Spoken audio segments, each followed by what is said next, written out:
आज आपण मुलांच्या चांगल्या सवयी पाहणार आहोत. मुलांच्या चांगल्या सवयीमध्ये प्रथम काय येतंय? सकाळी लवकर उठणे, नियमित शौचालयात जाणे, नियमित दात घासणे, स्वच्छ अंघोळ करणे, देवापुढे प्रार्थना करणे, आई वडिलांना नमस्कार करणे, शाळेत वेळेवर जाणे, पोषक आहार घेणे, इतरांना मदत करणे, सकाळ संध्याकाळ फिरणे,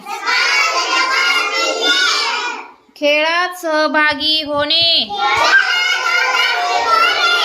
इतरांना मदत करणे, सामाजिक उपक्रमात भाग घेणे. ह्या झाल्या छान.